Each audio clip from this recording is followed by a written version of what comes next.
This is the Jimmy Anderson Show, the weekly report on Oregon State University basketball.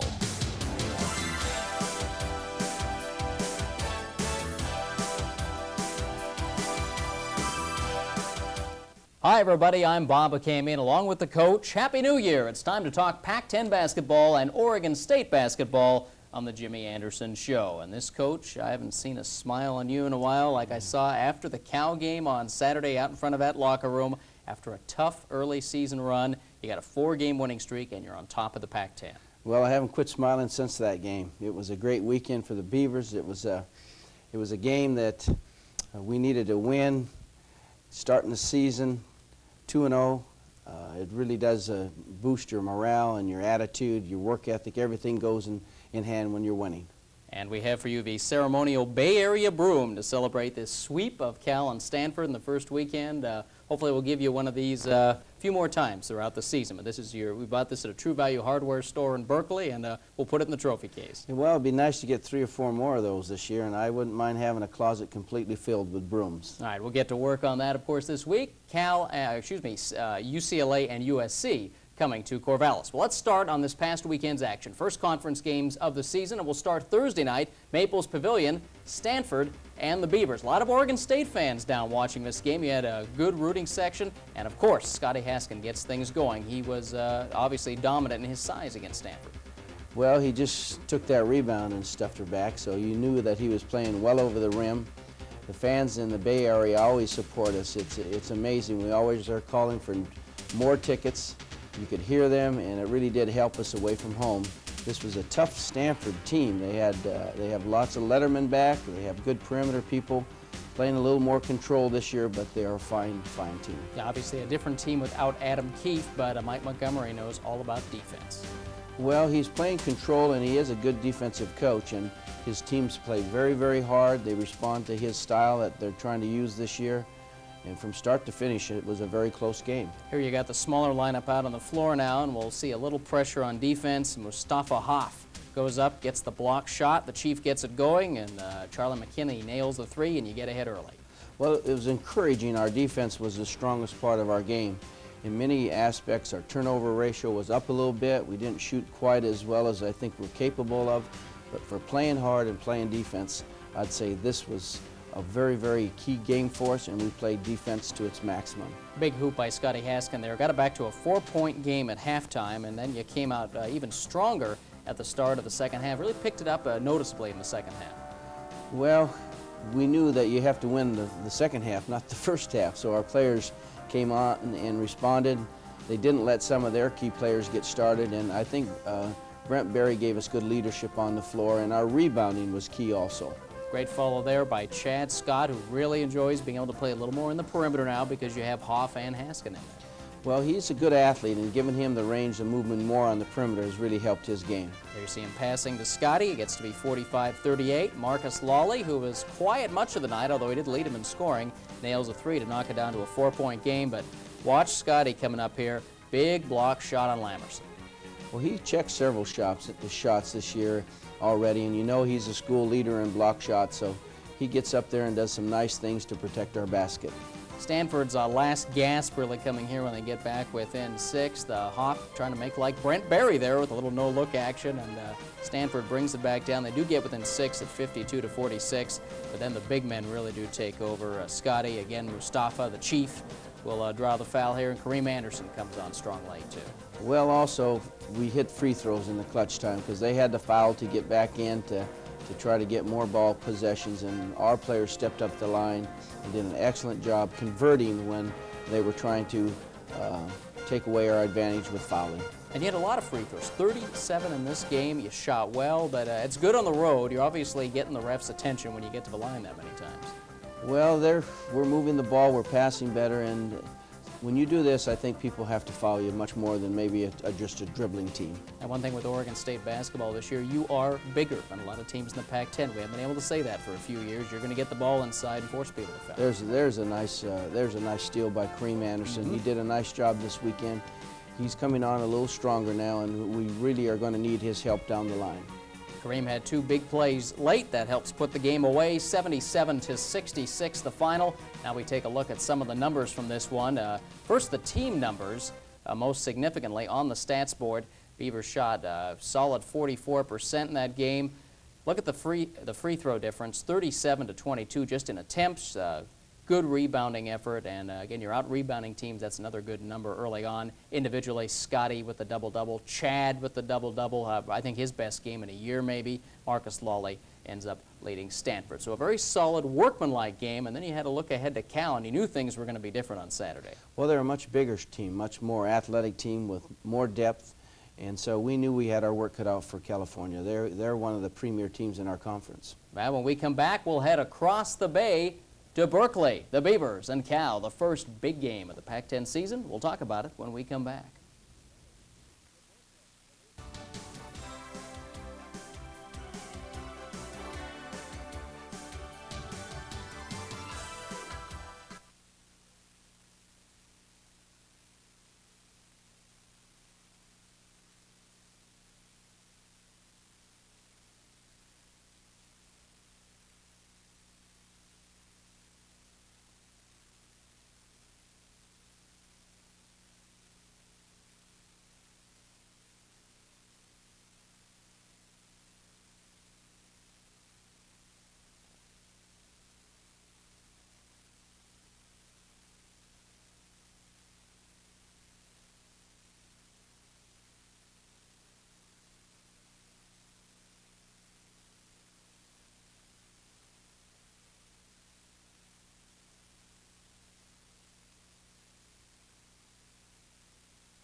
The second game of the first Pac-10 weekend was the Beavers at California. And, of course, all we've been hearing, Jason Kidd, Jason Kidd, Jason Kidd, the super freshman, supposed to be the best freshman in the country, local boy there from Alameda.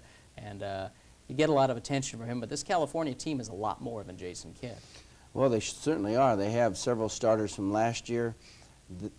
On national ranking polls, they've been rated as having two back-to-back best recruiting classes. They've even come out and made statements, some of their players, that within the next 2 or 3 years they'll be in the Final Four.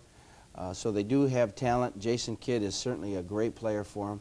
But also Murray, Grigsby, Hendricks, and you can name about 7 or 8 other athletes that are just about as good. Well, let's pick up the action. The Beavers got up to a great start in this game. It's been kind of a tempest-filled start for Cal at 7-2. Lou Campanelli not happy with some non-league efforts back in the Meadowlands, and the Beavers really jump them early. You won the matchups early. I know they came out and were very aggressive on the perimeter on defense. Well, our rebounding was very steady again. Our defense was the strong point, and so we caused some turnovers for them early. We missed some early shots, but we got second efforts on the backboard, and I think this surprised them a little bit. Brent Berry, again, you can see by that fine fast pass to Chad Scott, did a nice job on the floor distributing as our point guard. There's Haskins stepping out to block Jason Kidd. Right, and that's, you know, he's getting 3 or 4 a game, and he's amassing quite a statistic. It's going to take a while before anybody erases his shot block record. That was kind of Brent Berry Day there with the family all coming in. And again, big crowd for this one against the pressure defense. Strickland finds Haskins. You get up 8, and it ends up being up 15 after Pat hits this three-pointer. Well, that was kind of a surprise. We hit some nice shots. Everybody that was in the game made a positive contribution, and then all of a sudden they picked up their intensity, their defense.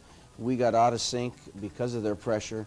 We turned the ball over, and all of a sudden they're right back in the ball game. Yeah, that 15-point lead became 4 at the half, and they made some big shots. There's Kidd driving off balance, puts it down 35-31 at the break, and usually the home team takes advantage of the momentum, but the visitors came out strong second half. Well, it was good to have them have their string just before half, because I think after that it cooled them down a little bit, and we came out, as you mentioned, strong in the second half.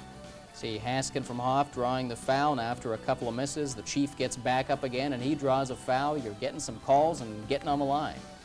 Well, we're hustling, and it's amazing when you work hard and hustle hard, you get some good bounces sometimes.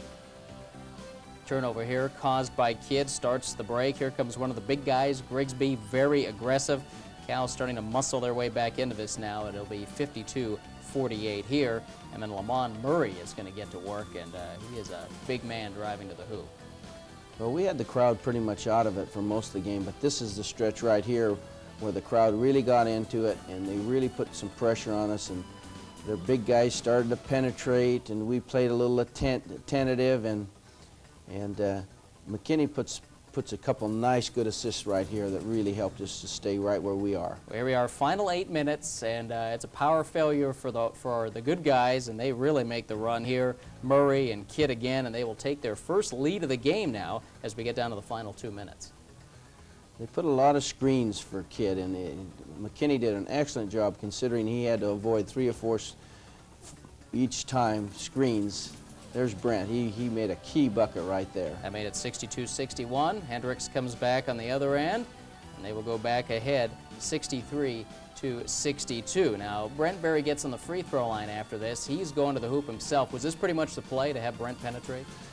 Well, he pretty much has his head to kind of make judgment. We're in a 1-4 here a little bit, and he's just kind of picking and choosing. And there you can see he's fouled. We thought maybe it might have been goaltending too, but we didn't get a call. Brent steps to the line, and Cooley shooting underhand, just as his famous father and Wilt Chamberlain did. His father with more success, and Brent with more success than Wilt. 64-63, 12 seconds left. Now, a smart thing coming up here is Brent fouls and really disrupts their offense, wastes 6 seconds for them as they bring it in after a timeout. Well, we only had 4 fouls, so we had a couple to waste, and we wanted to do it early so that they didn't get into the shooting range, and it came out pretty well to the way we wanted it. So now with 6 seconds left, Cal ends up not getting much of an option. They got to the hot hand Murray, but as you'll see, he does not get a great shot on. I'll tell you, it's the longest shot I've ever witnessed, though. I tell you, you sit there and you say, is it going to go down? And if it does, see how long it took to get there? Boy, one shot makes a big difference how happy you are. I'll tell you, the defense was right there again, forced him to do that. There was nowhere to pass the ball, and it was celebration time and the victory, 64-63. And I tell you, those guys acted like they were going to postseason, but a lot of emotion riding on that game. Well, here again, if you win 2 on the road to start, you're a step up.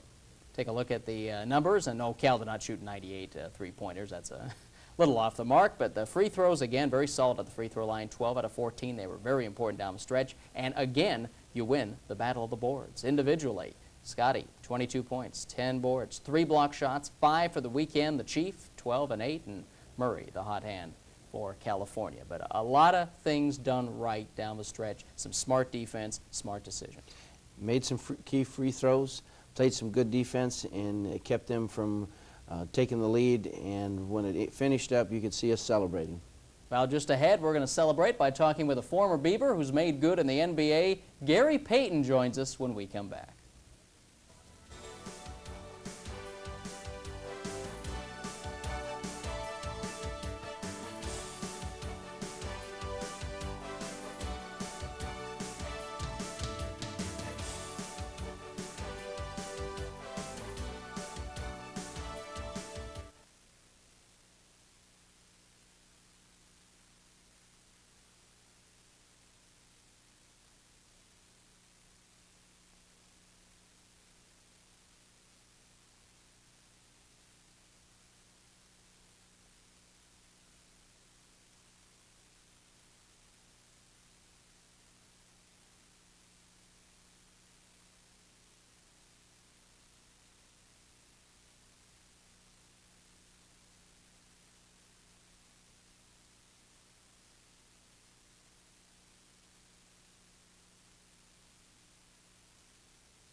Welcome back to the Jimmy Anderson Show. Certainly one of the most famous alums of Oregon State basketball in recent years is Gary Payton, Sports Illustrated's Player of the Year, a lottery pick. And after coming under a lot of scrutiny in Seattle, Gary is having an outstanding season. I talked with Gary recently about his third year in the NBA. Well, Gary, first, just tell us about your start to this season. We're seeing some of the real Gary Payton come out here. What changed for you from last season to this year?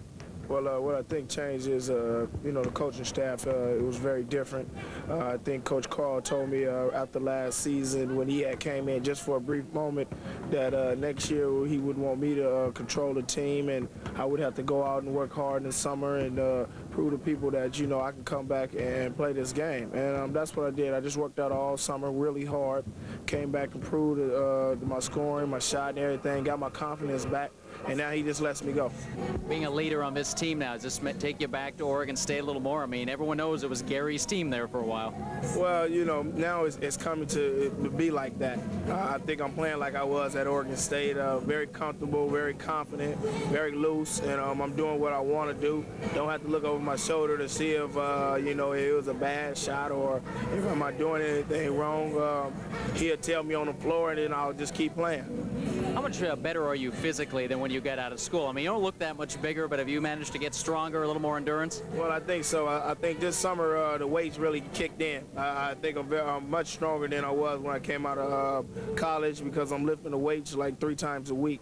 And, I don't want to get big. The muscular stuff is not there. I just want to get strong inside. So for 82 games, I can just keep this pace up. Now, do you feel the endurance is better already? Yeah, I do. I think we're doing a lot of things that keeping our endurance up.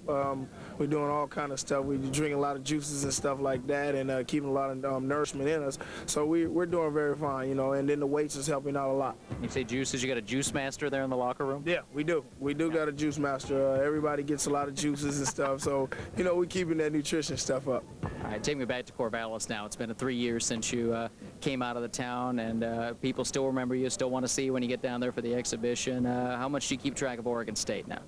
A lot. I'm knowing they lost to NC State when they was up like 20-something points. They rag me every time we come to practice. Everybody say, because Nate McMillan went to NC State, he ragged me pretty good. So I'm staying on focus of them a lot. Brent Meredith has been keeping in touch with me a lot. When I did the commercial, Brent came down. He's been down to Seattle a couple of times. I got him some seats in the games, and we went out to lunch and everything. So I'm keeping a tab of him very closely. I want to do that. He asked me to come back to a lot of things, and I'm going to try to get back and do that every summer now. I want to get some camps in Corvallis. I just want to keep a close relationship with Corvallis. You see a little bit of yourself in Brent Berry, the way he kind of runs things out on the floor? Well, Brent's doing a great job. He's coming up a lot. I only got to see him one time when they played Oklahoma. And, he's doing a great job. He just got to keep it up, keep his confidence there. And I know Coach Anderson will give him a lot of confidence. So he just got to keep playing the way he's playing. Take me back now and give me one memory from the 4 years there. I mean, people forget you played straight through from your freshman year. And aside from the big senior year when you got all the attention, is there anything else you remember the most from OSU? Coach Miller, yeah, when he turned his cigarette backwards and almost lit it with the filter. That's about the only thing I remember. He was in there screaming real hard at us, and he put the cigarette in his mouth, and we wanted to giggle so bad, but he was so mad. But he tried to light it, it wouldn't light it. It was a filter, and then we all just busted out, and he just said, this is how y'all get me when I get all riled up. So that's the only thing I remember.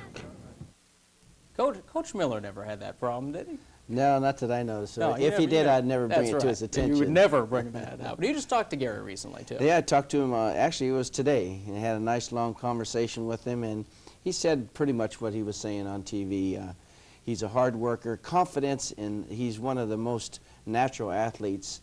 He's very intuitive in regards to playing the game of basketball. And anybody that steps in his way to say, Gary, just go play the game, I think makes a big mistake. Yeah, George Karl, I think, has made a difference with him in Seattle. Here's a guy, he almost got shipped off to Dallas, and that would not have been a good situation. And maybe people forget, too, when he came here, we knew he had outstanding ability and skills, but it did take him a year or two to really refine it to where he could be in complete charge. Well, not only that, I think here again, I tried to allude to the fact he's very instinctive. And so if you put shackles on him and say, I want you only to do this or do that, well, you inhibit Gary. Gary just plays the game hard, and you just got to give him his head, because he just reads situations and reacts.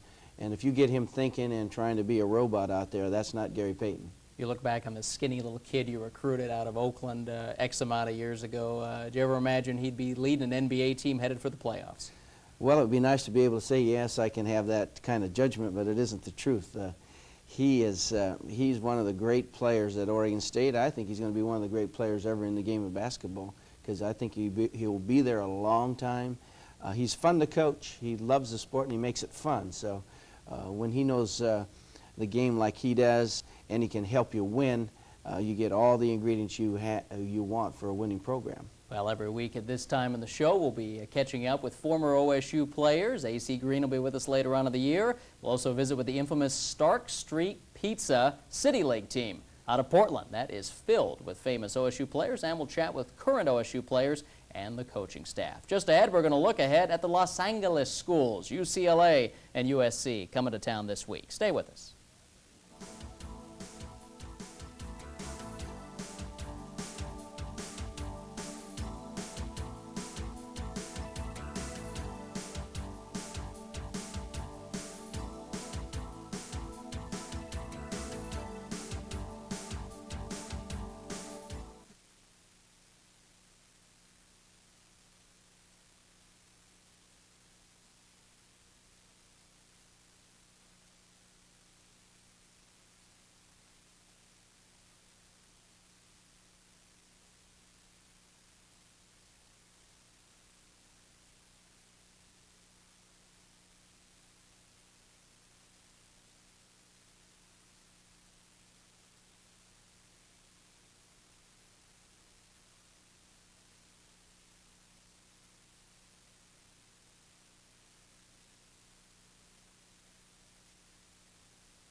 Well, we expect to see all of you at Gill Coliseum Thursday night, Saturday afternoon for Southern Cal and UCLA. UCLA is going to be the feature game, obviously. They're ranked. They're already 10-3. And a lot of talk about McClain and Murray being gone. Gee, these guys won't be as good. But all those guys on the bench who were tough last year are starting now, and they are still very solid. Well, they all had great reputations coming out of high school. All of them were All-Americans, all recruited by schools, maybe 50 to 100 different ones. Players that we all wished and basically coveted ourselves when we were recruiting them. So you don't have to feel sorry for the Bruins. And in the middle, they picked up Richard Petrushka, and he has really done the job replacing McClain. Big kid, you know, 6'11", 245 pounds. He's a left-hander, soft touch, very, very physical, and he plays hard basketball. All right, well, let's get a little more of a breakdown on UCLA from assistant coach Andy McCloskey. He gives us a little chalk talk on the Bruins. What we're going to show today is the UCLA triangle offense. They haven't completely abandoned their UCLA high post offense, and this is a set that they like to run. The personnel on the floor are Tyus Edney and Sean Tarver at guard.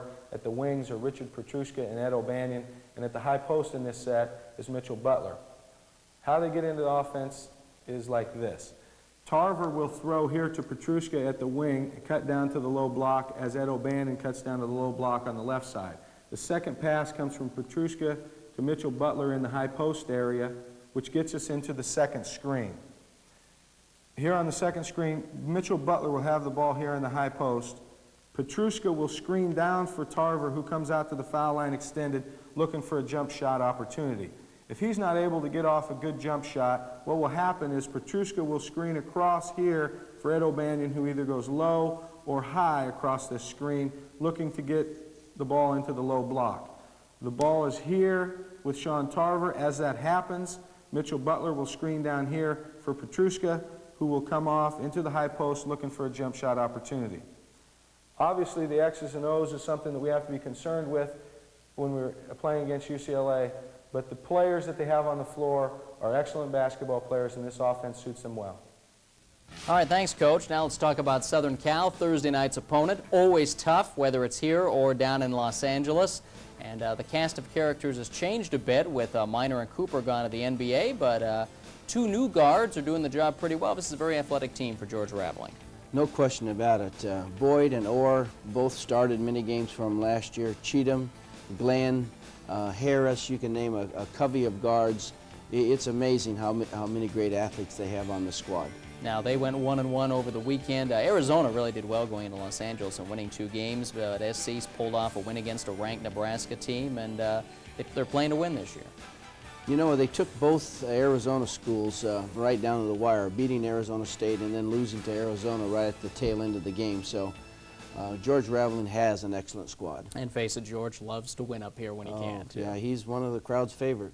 After one weekend of the conference, probably the big surprise is that Arizona got through LA with the 2 wins. Well, that's my feeling. I thought they would split there because that's a tough road trip. They're right now rung up on everybody, I think, if you're talking about who's ahead right now. All right, that'll do it. We'll see you at Gill Coliseum this weekend, and we'll see you right here next week for the Jimmy Anderson Show.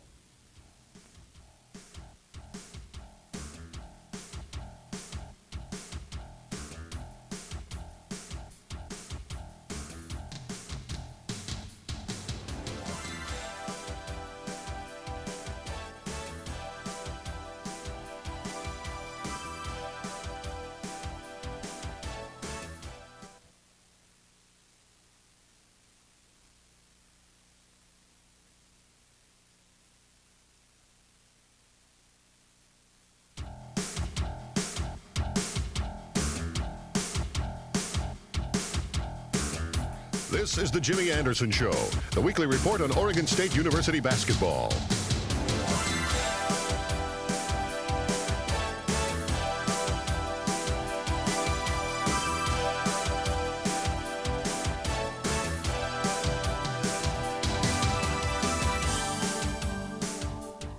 Hi, everybody. I'm Bob Akamian, along with the coach. Welcome to this week's edition of the Jimmy Anderson Show. Oregon State basketball remains on top of the Pacific 10 with a 4-0 conference mark after a defeat of both Southern Cal and UCLA in a very exciting weekend of home conference openers, and enough to make the coach's heart go a little fast, wasn't it? Well, it was a great weekend for us, and I wish Arizona would trip a little bit so we'd get a little space here, but the season is so early, it's too hard to get too carried away too early. So we're excited. We're looking for the next challenge that's going to be coming in front of us here pretty quick with the Washington schools.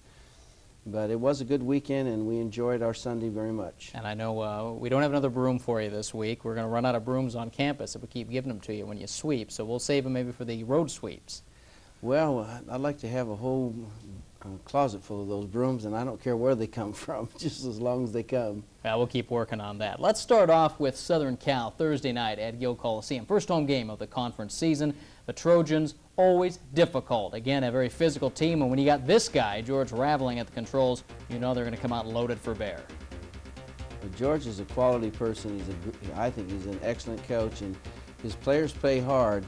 That first half, the way they took us to the boards, it was amazing, and it shocked us a little bit, but in the second half we were able to do some nice things. Charles McKinney from the outside for 3. Now Brent Berry to Scott Haskin. You get up by 6-8 points early on. Well, they play a matchup zone. It's very difficult, so you have to play intelligently, and our players responded very well. We did make some miscues, as you just saw that one on the 2, but overall, you can see they're good athletes, and they were competing hard. And you know what? They didn't give this game to it. We had to earn it. Yeah, Lorenzo Orr there, a superb athlete, charging in to follow up. A couple of turnovers turned into baskets, first by McKinney and later by Brent Berry. Turnovers went both ways, and that was a big difference because SC did out-rebound you. Well, we had some players that played very well. You just saw 2 turnovers created. One got credit for, another he knocked away, Charlie McKinney. But down the line, everybody had something to say about the victory, and our team is playing very hard, and it's gratifying to see from the early part of the season that they're doing so well. Okay, big call here late in the first half. I know this got people riled up. Brent Berry called for the foul as Rodney Chapman tries a three-pointer, and this put them on the line and looked like it was a momentum changer at the time. Well, you could see I was a little upset. Even if it was a foul or not a foul, it certainly came afterwards, and they gave him 3 shots. There was contact, and I definitely thought it was afterwards, and they gave him, you know, that was a real crucial play. Yeah, they get on a little run here. Glenn fires up the 3. He's dangerous from out there. And then in the final seconds, they've been behind the whole game. Chapman hits another 3, and they're ahead at halftime. And things not looking great, but you're still close, you're still home. Well, they were leading the nation in regards to three-point shooting, and if they would have continued or do continue their present pace, they will break the NCAA record. So that was one of the things we tried to stop, but their backboard play was the thing that was very shocking.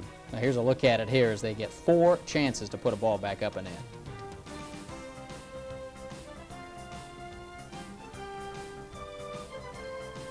Finally, they wasted a lot of time. I don't know why they didn't do that the first time.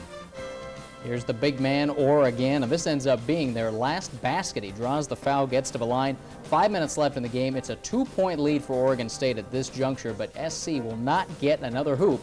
And coming down to clutch time, it's the Beavers who came through. We're going to start off with Scotty Haskin with the hook shot, and that gets a little run going, and that's the lead up to 6.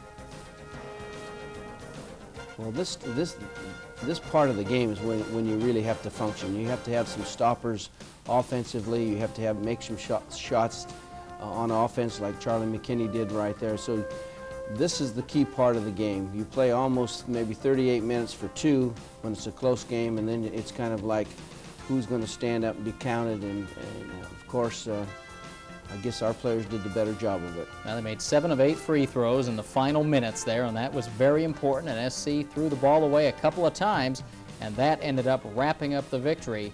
The final 64-57.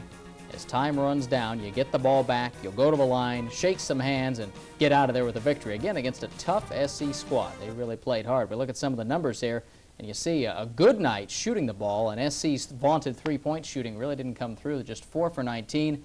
Another big night at the free throw line. That was important, and the rebounding total, I know, was a disappointment. Well, when your defense is functioning and they're making the opponent shoot at that clip, 35%, then you can be very proud of your athletes, because that's where the games are won, is on the defensive end. Top individual performances, of course, by Scotty and Charles, and Lorenzo Orr, very tough with 17 points. So you get the win, and of course you were then looking ahead to Saturday in the Bruins, a game that had a lot of buildup. There's no question about it. A nationally ranked team, a very talented team, athletes that have been recruited as blue chips all across the country. And so this was a big game for us to win at the Bay Area and now beat USC. UCLA game was really, really important. How the Beaver crowd got into it on Thursday night. Would they be back with a vengeance on Saturday? We'll show you highlights. The Beavers and the Bruins when the Jimmy Anderson Show continues.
Before we talk about the UCLA game, I want to mention that Scott Haskin is the Pac-10 Player of the Week again.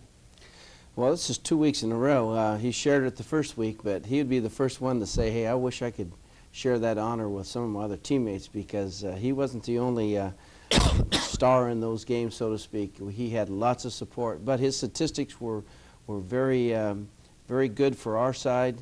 He played very strong scoring, defense, rebounding. Well, let's take a look at the UCLA game now. Now, you know the Bruins are going to run the ball, and they came in from really moment one and pushed the ball down the court. We pick up the action now from Saturday afternoon, early in the game. Chad Scott with a nice follow-up. Watch the Bruins fast break. Well, Chad was very instrumental in the first half, keeping the game close because of his rebounding. But you know, we worked all week at trying to stop their break, and it's just amazing sometimes. You think you're prepared, and all of a sudden they're running right by you and getting easy shots. Second half made the difference. I think we made the adjustment, put them into half-court offense, and that was a big break on our part to be able to do that. Here's their big boy, Petrushka, the transfer of Loyola. Strong move inside against Haskin. Well, they were strong, and they rotated 3 players on Scotty, at least it seemed, and I know they had a total of 12 fouls. It was also instrumental of them moving to a zone defense, which opened up our perimeter in the second half. So they have some big, talented players. And you watch off the missed shot. Charles McKinney alert for the rebound. Finds Scott Haskin. You're hanging close early. UCLA builds a little lead, but you're hanging in there. You get Strickland in there, gets a big basket. Brent Berry's having a little trouble with Edney, and Strickland helps out with some O, as well as running the offense. And then you put together 8 in a row, and this evens it up late first half. Well, I think you can tell by the film is that we're playing very unselfishly. It's a very close team, and to give the ball up with a lot of freedom. There's Charlie again getting another assist. Nobody cares who's getting the points, who's getting the rebound. All we're caring about is working hard and trying to get a win. And just before the half here, UCLA comes back. They do get up by 5. Sean Tarver will follow up the miss. O'Bannon's been going crazy. And at the half, it is 38-33.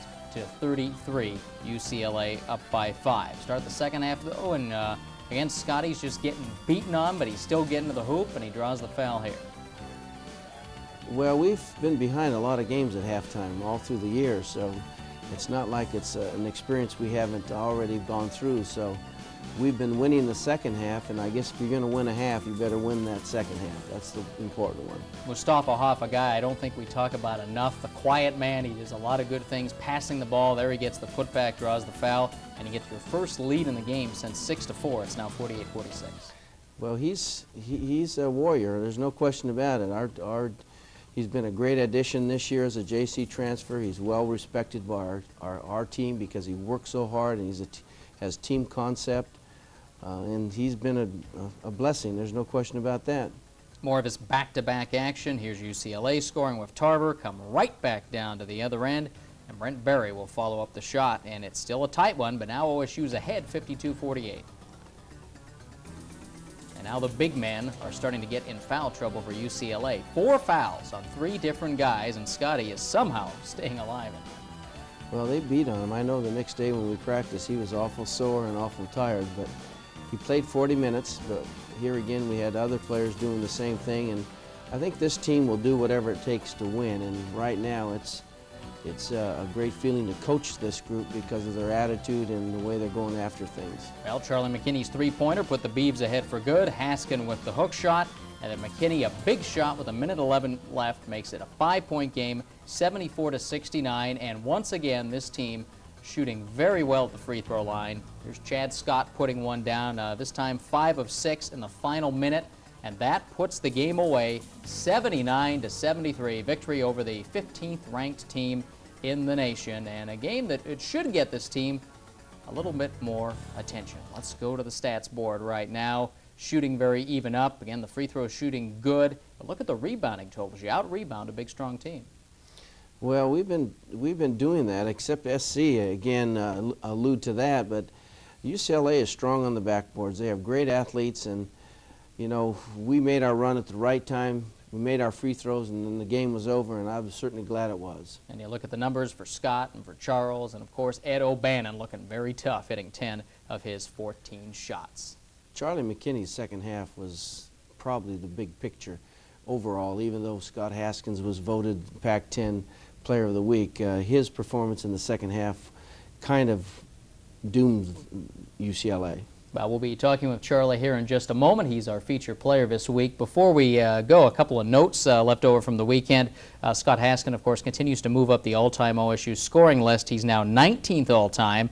And this week, he's getting ready to pass Vince Fritz and Vic Bartolome, a couple of great names from the late 60s, early 70s. Fritz out of Central Catholic, what, 6'8", 6'9", good shooter, and Bartolome, one of the great 7-footers. Right. Vince could have gone into pro ball without a doubt in my mind if he hadn't had a back injury. And Vic did play pro ball for a period of time, went to Europe. Both fine individuals and made great contributions to Oregon State. And of course, Scott continues to be the all-time block shot leader at OSU now, 143 and counting. Right on. I hope he gets a dozen more next game. And I guess Brent Berry's trying to catch up to him, too. He's getting a few, too. He's right up there in the Pac-10 standings. I don't think he'll make it. No, but he'll take his shot at it. Yeah, he'll try. All right, when we come back, Charles McKinney joins us. He's our Player of the Week as the Jimmy Anderson Show continues.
Our guest this week is the man with the hot hand against both SC and UCLA down the stretch, Charles McKinney, the senior from Wilson in Portland. Good to have you with us. We've certainly gotten to know you the last few years, and as a senior, I know Coach always says he wanted to see the seniors step up and take the leadership this year, and this weekend, you really took advantage of that. Well, I think my season has kind of been, you know, up and down for me. I know that this team needs a lot of leadership, and for me to be more assertive and more aggressive, both defensively and offensively, I think that really helped our team this past week. Since the Far West Classic, and I've heard a lot of you say this, the light came on. I know there were some new offensive sets to learn, and you were still getting used to each other a little bit, but what did turn the light on back in December? Well, Coach got after us. I think that we realized, too, that we needed to pick it up, or else we could find ourselves in the dungeon and not going into the tournament. And you know, right now we have high expectations of ourselves, of our team, and we really want to get to the tournament. And so, you know, we're working extra hard to do that. Talk about your game here. You had, I think, an 0-for-3 streak going, and then you lit it up after that, and you hit those three-pointers. What made it go for you over the weekend? Well, you can't really worry about things on the court while you're playing. You know, you just have to play. If I would have worried about my first half, I wouldn't have got anything done in the second half. You know, they're two different halves, and I just came out to play ball in the second half. I realized that, you know, I didn't contribute as much as I wanted to offensively, but I just came out there with the mindset that if they're going to leave me open, I was going to shoot, and they did. And you have to be kind of relentless as a shooter, have that mentality that, hey, I know I can make these, and I got to keep doing it till they go in. Yeah, you got to keep a positive attitude. Well, see, Bob, he's Mr. Consistency within our squad. You can predict exactly what kind of effort you're going to get out of Charlie, the defense you're going to get, the hustle, and so you don't have to worry about Charlie and playing his role. And then when things develop, he's going to be there to take advantage of them. Some games, more things come up for him to take advantage of them. This game, when we needed him, he was right there, and it didn't surprise me. Maybe it surprised some people. I don't think it surprised Charlie because he is consistent. Talk about your personal life a little bit. I understand you got married this past year. Talk about that experience, still being in school and now being a family man. Well, it's a challenge for me. You know, a lot of people think that being a student athlete is hard enough, and you know, I have a wonderful wife, so I don't have anything else to worry about. It's not an added pressure for me because you know, she's there to encourage and support me, and there, you know, to comfort me in times of you know, distress and when I really need some encouragement. She dressed you here too. You look very good. I give her half credit for that. A little bit. You're right. Yeah. But you know, when it comes time for Charlie to leave school, he's been our captain. He's a great leader, and somebody's going to be blessed when it comes time for him to get employment someplace, because this guy's a producer. He knows organization. He knows discipline. He's a company man, and I mean that in a very positive manner. And he's talented, intelligent, good sense of humor. I can't say, you know, I don't want to embarrass him, but I'm telling you, this is a class act. Take him to the interviews with you. Yeah. I'll be there to help him any way I can. Charlie knows that. Talk about school. What are you gonna finish up in here? Well, I'll finish probably next fall with a degree in communications. I don't know what I want to do right now with that. Maybe work with kids and coach, or maybe open my own business or something to that nature. Maybe host the Jimmy Anderson Show one day. You never know. I might go into broadcasting and take your job. There you go. They all want to do that. They all want to do that. Quick thought on the Huskies and the Cougars this week. It seems guard play will be important. Huskies because they have a lot of size, chance for you to take advantage. Cougars because they are so quick. You know, Benny Seltzer is going to be out there loaded for bear. Yeah, well, I know the next two games are going to be probably the most important for us. Playing on the road obviously is tough, but Washington has a powerful inside game. Washington State has quick perimeter players, and you know, we're really going to have to be on our top level in order to come up with the two wins up there in Washington. All right, Charles, thanks as always for being with us. Charles McKinney, our feature player this week. When we come back, we will look ahead to the Huskies and the Cougars as the Jimmy Anderson Show continues.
Well, this week, Oregon State basketball hits the road to the north. Washington on Thursday night at Heckhead, and of course, Washington State on Saturday night in Pullman. Always a tough trip. I can't remember the last time the Beavs went up there and swept those two schools. And no matter how up or down they are just murder on their home courts. Well, you know, as a player and a coach, going north, I've been doing it for over 34 years, and none of the trips are very exciting. It's always tough. The weather seems to be gruesome. Not in Pullman. Every place you go, it seems north at this time of the year, it's kind of tough. So it's not a trip that I always look forward to. I have friends in Washington, since that's where I went to school, and it's always nice to see them. But when it comes time to the games, the Huskies and the Cougars, they always want to beat you, and I don't like that attitude.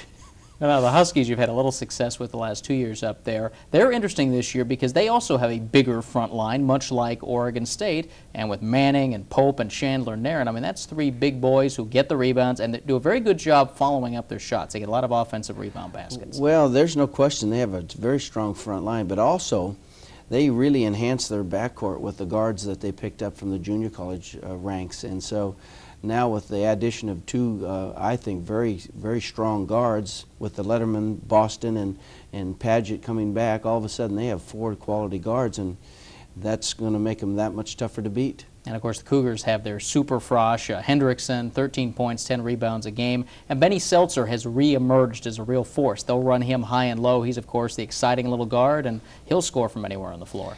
Yeah, he'll score from anywhere, and he is ultimately one of the top guards, but his quickness in his leadership and his scoring. He's a complete guard. He is small, but he's complemented by Hill, who can really shoot it from the perimeter. Corcoran was a starter last year, and so Vic is 6'11", and some of the other people you mentioned gives them great depth. And at home, their quickness, their enthusiasm, they play for the game, they're well coached. So here again, going into Palouse is not easy either. All right, well, let's get a scouting report right now on the Washington State Cougars with OSU assistant coach Rich Wold. Today we're going to look at Kelvin Sampson's Washington State Cougar 1-4 set. Benny Seltzer at the point has two options. He can either hit the high post or the wings. In this case, we'll have him hitting the wing. As the ball is thrown over to Tony Harris, they have Rob Corcoran posting up low. At this time, Mark Hendrickson will set a high pick for Benny Seltzer. They look to throw the lob inside to him. If neither one is available, Tony Harris will then reverse the ball to the high post to Mark Hendrickson. At this time, the two guards on the wing run an interchange. Eddie Hill goes down, Benny Seltzer pops up. They then like to have Eddie Hill go across and set a pick for Rob Corcoran, who tries to get the ball in the low post on the feed from Benny Seltzer. If this is not available, they then like to reverse the ball to the top of the key to Tony Harris, who will come up and replace, and then they can start their offense all over again. And here we have looked at the Washington State University's 1-4 basic set. And here it is in action against the Washington Huskies in their matchup 2 weeks ago. Huskies, of course, won this game, their only conference victory so far. It's interesting to me that almost everybody in the conference has at least a 500 overall record. 6-9 is the worst, but everyone loaded up in the non-league season. And again, both these teams are pretty formidable, even though they're not picked that high. They're going to be very dangerous on the road. Well, I think they have quality players, and I made the statement prior to the start of the season, hey, when you go on the road in this conference, anybody can beat you on any given night. And with talent and good coaching on the road, there's about a 10-point deficit you have to make up right off the bat. I have to ask you, with George Raveling in town this week, he was one who very vocally picked Oregon State to win the conference, maybe best team. Do you have any words for him this week? No, I just shake my head at George because you're not going to change his mind on much. You know, when a lot of these people came out with the polls, we were picked fourth. And all of a sudden, George decided to be a little controversial, so he's going to pick the Beavers #1. So all of a sudden, people listen to George when he talks. I hope he's right. If he does, I'm going to send him a little gift at the end of the season. That sounds good. Just put a little pressure on, that's all. Well, that'll do it for this week. We're headed north, and we'll see you right back here next week on the next edition of The Jimmy Anderson Show.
This is the Jimmy Anderson Show, the weekly report on Oregon State University basketball.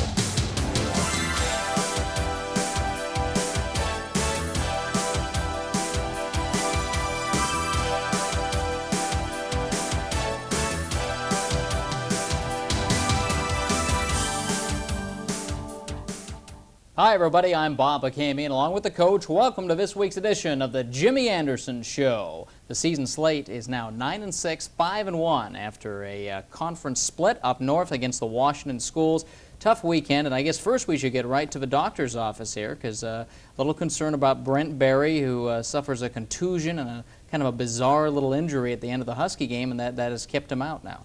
Well, he hasn't practiced yet this week, and we're hoping that he's a quick healer and that our medical staff can get him rehabilitated to the fact that he can practice a little bit before we play on Thursday. You got some good hard effort out of him on Saturday night, even after the injury. Kareem couldn't play with the flu. He should be back this week, but some good hard work, and you were very short-handed by the time you got to that second game.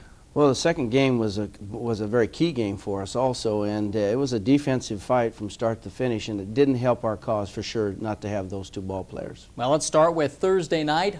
Up in Seattle, Beavers have had some good success at Heck Edmondson Pavilion in recent years and trying to get it started against the Washington Huskies. A very rough start to this game. This is some of the scrapping action early on. Nobody could find the hoop in the first few minutes. Well, not only that, Bob, but also lots of traveling, lots of mistakes, and I think there was a lot of nerves that were kind of edgy in the start of the game, and then it smoothed out as the game went on. See the pressure there forcing a turnover. Pope caught over and back by a toe's length. And Scott Haskin will take it inside. Here you jump out to an 8-2 lead. Well, Mustafa Hoff did an outstanding job on Pope. He's their basic go-to guy. Manning went crazy on scoring, 27 points, but Mustafa Hoff was one of the real keys because of his defense on Pope. Pope pretty much neutralized. There you saw Manning and then Scotty right back at the other end. Some nice work by Pat Strickland getting off the bench a little early. It's a nice feed, almost a charge, but Kareem Anderson came up with two. And now Scotty will follow up the miss with a slam follow. It's nip and tuck early on. Well, actually it was nip and tuck almost the whole game. We got a little edge late in the game, hit some free throws, and that was basically the difference. Here's the steal. Strickland and McKinney teaming up. Strickland comes to the other end at halftime. 35-32 in this game, and you get a good start here to the second half. Both Chad Scott and Mustafa Hoff inside. There's a nice feed off a fake shot. Chad actually had a pretty steady weekend also. He's not, in his own words, not playing to his capabilities, but as the season goes, I think we're going to see more out of Chad. Some nice work coming up here off the turnover. Brent Berry gets it started. And there's Chief at the end. Yeah, all those points, those easy ones, really seem to count like 4 points rather than 2. Now that made it a 5-point game, and now here comes Manning. This ties it up at 43.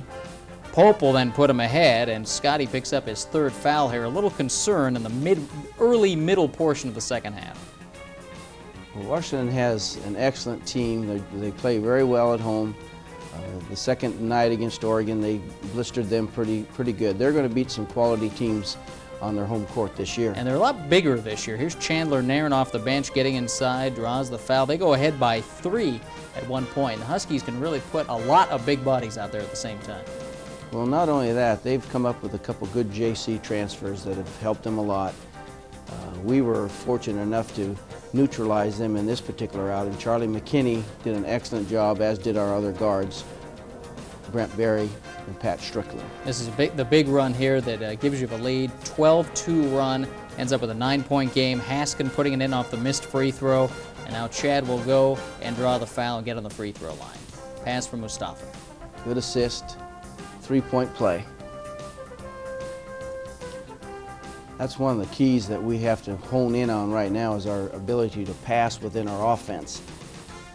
And if we can get our passing down, it's certainly going to help us a lot. Brent Berry with the hoop there. It's a 5-point game, but as the Huskies come back, this is the play where Brent gets hurt, and you really don't get a good look at it. Did anybody see this as it happened? Well, you can see it right there. He caught a knee, and as he went to check the shot, he twisted, and he got caught with a knee by the shooter. And this is the last chance for the Huskies to tie it. Does not go from three-point range, and you're out of there with the victory, 73-70. One relieved coach right there. Well, we've had, it seems like a few games with that one shot, Cal, and especially, so it helps to get out of there with a win. Pretty good defensive night. You see the Huskies held to 40%, 5 of 15 from three-point range. They got some guys who can hit it. You have another good night at the free throw line. Huskies big on the boards with the size, and of course you took advantage of them with the turnovers. Well, we gotta shore up our rebounding, that's for sure. And Scotty ends up with a tough 17 points, 7 rebounds, 2 blocks. Chief with his career high 17 points and then 6 rebounds, and Manning looking very nice, 27 points and 9 boards. There's a ball player who has continued to improve for the University of Washington. That might be his career highs, I think, against us. And I don't like to say this, but it seems like always somebody has a career high against us. It's always one guy. One guy, not always the same guy. Got to shut but them all one down guy. on the same night. Right. 250th time you face the Huskies. Talk about one of the great rivalries, too. 250 over the years, and that's probably, what, about 60 or 70 for you? Quite a few for myself, there's no question about it. And it seems like every time we play there, it's one of our tougher games. So that put the streak at 7 in a row, and it was off to Pullman, what turned out to be a very long trip for that Saturday encounter. We'll talk about it when the Jimmy Anderson Show continues.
You know, there's nothing like going to Pullman in the winter. And over the years, you've had a few of those trips. And this was another one of those where if you don't need any more distractions, you get it thanks to Mother Nature.